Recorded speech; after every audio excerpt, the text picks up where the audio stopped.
that Robert Mugabe is responsible for the starvation of millions of the black people in Southern Africa.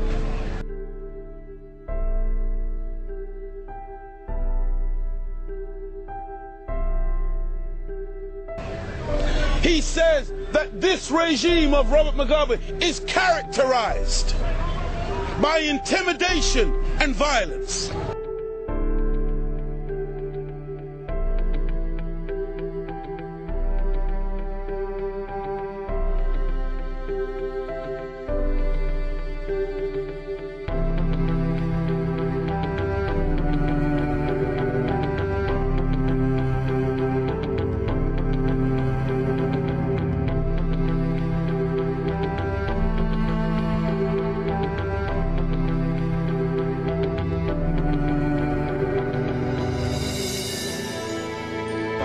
I mean, you know, it's a strange thing to hear the most intimidating and violent creature on the planet accusing somebody else of being intimidating and violent. Who is the intimidator on planet Earth? Who is the most violent man on planet Earth? Whose history is written in the blood of the members of the human family? Is it Robert Mugabe? When did Robert Mugabe invade somebody else's country? When did Robert Mugabe enslave other nations? When did Robert Mugabe order the castration of hundreds and thousands of men? When did Robert Mugabe sit over a regime that destroyed a whole people as a human reality?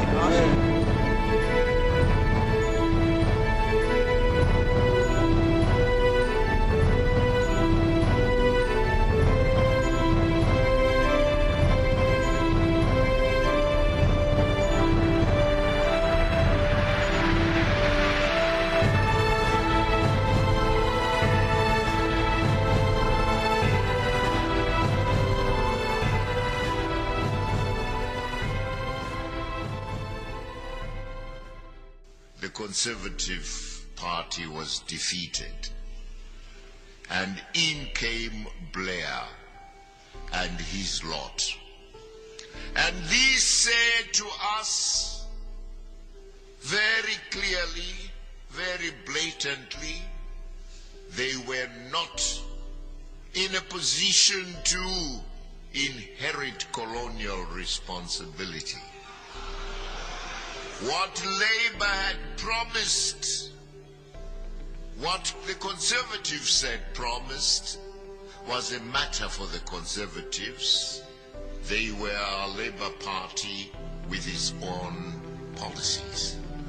We said to them, we tried to reason with them, and said, but at international law, surely, if you are successor to a legitimate government of Britain, you don't only succeed to assets, you also succeed to liabilities.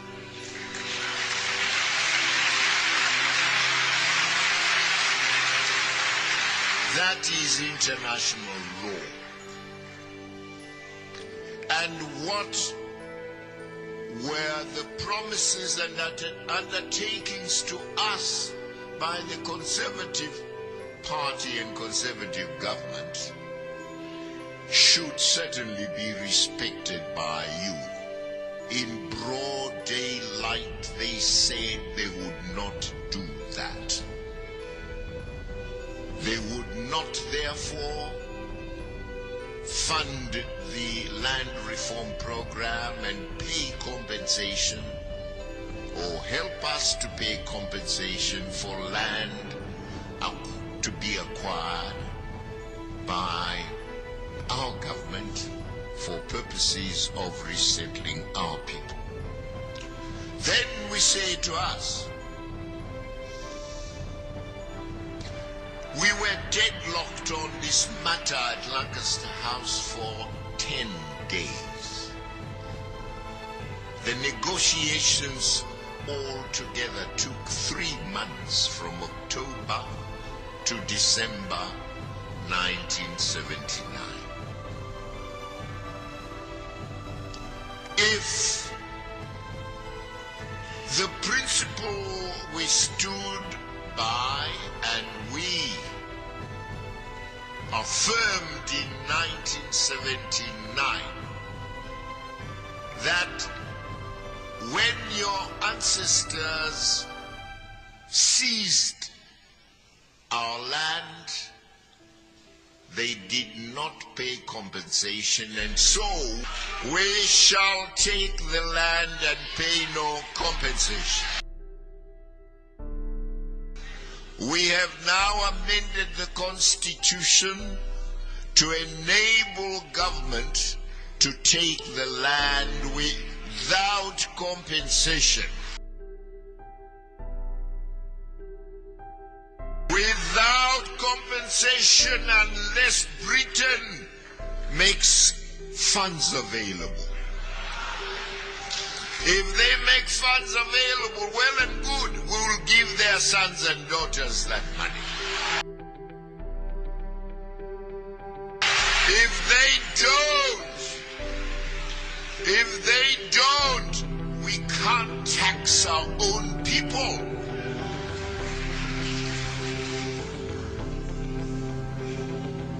Poor as they are, deprived as they have been, and get them to sell their cattle and goats, or put hands in their pockets to take the little monies they are paid as wages in order to build up a fund for compensating farmers who are grandsons of the robbers who deprived us of our land.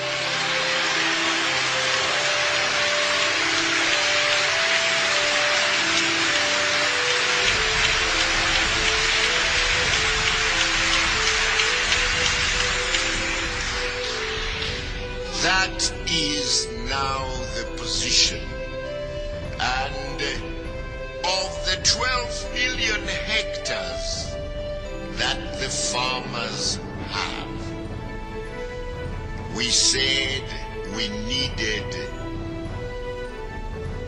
about half of that for a start.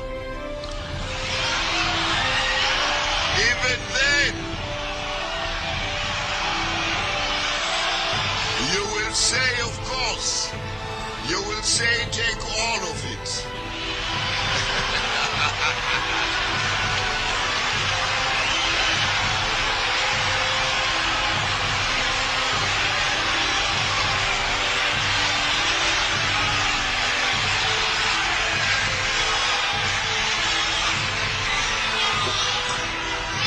We still, even deep down as we stand by our revolutionary principles, we still recognize that there should be some little measure of charity.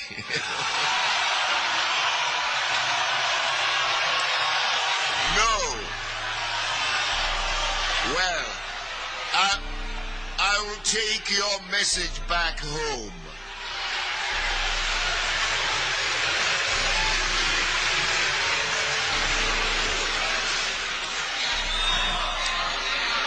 The process has gone on,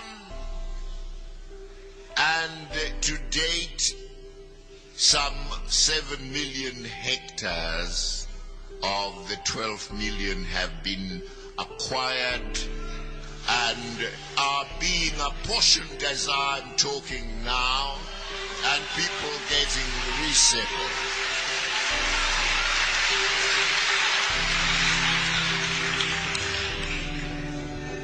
This is the cause of the quarrel between us and the British. This is the cause of all the propaganda you have seen or heard on CNN and other media. This is the reason why the war veterans, that grievance of land. That's why the war veterans went onto the land and said what we had fought for is reverting back into the ownership of the very people who killed us. No, we can't have it, they said. So, the war veterans, they're the very people who fought the struggle. They're the very people, again, who now are in the vanguard of urging governments to take all the land.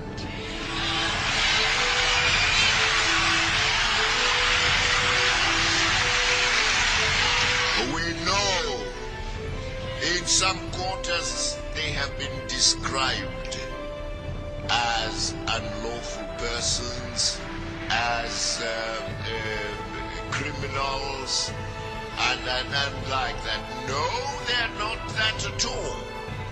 They are people, some of them now without limbs, some of them disabled, others who have been deprived of their chances to further their education. And they are the people who feel hurt by the resistance that the white farmers, urged by Britain, supported in every way by Britain, are putting up. And we, as a government, have a responsibility to honor, recognize and honor what they fought for, and naturally also to empower our people economically.